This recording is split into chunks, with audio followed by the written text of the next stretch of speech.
depth, especially in the women's canoe single boats this year.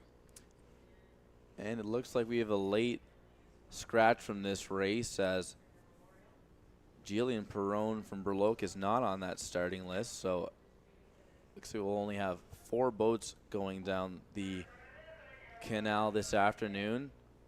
4 boats challenging for 3 medals. Yeah, a little bit of a surprise there for Jillian Perrone.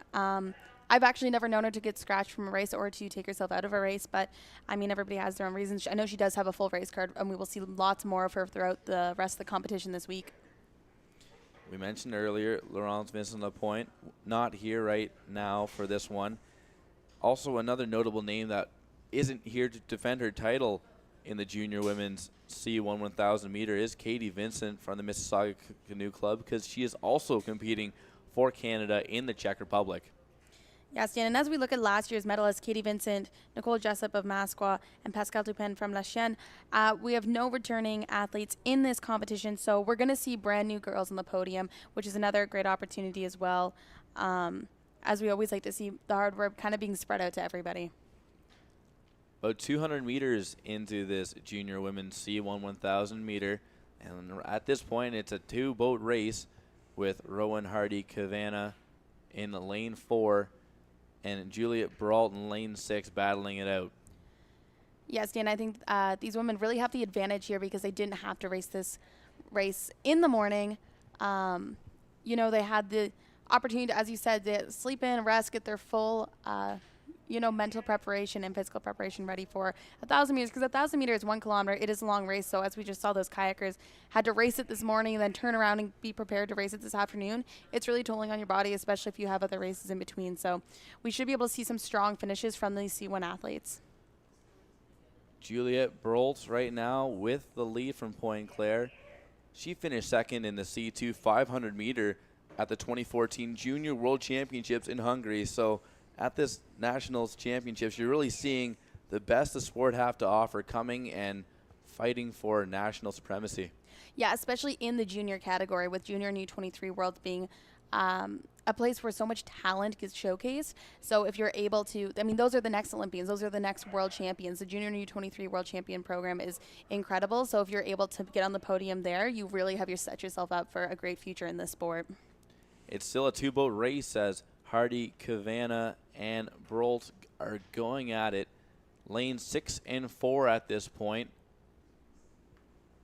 And looks like it's Hannah McIntosh right now in that 3rd spot as these ladies near 200 meters, about 250 meters remaining in this 1,000 meter race. Yes, Dan, it's still really anybody's race with 2 boats leading the pack. It looks like it will be a fight for first and second. If it stays the way it is, it seems like bronze is pretty much already snatched up unless a big burst of energy comes out. But it looks like we have more of a battle in this last 200 meters for first and second. Pointe Claire's Juliet Brault looking to make history for Pointe Claire, as they have never had a paddler win this race. That would be quite the accomplishment and add some valuable Burgee points for that club as they chase that national championship as a group, and she chases this one as an individual.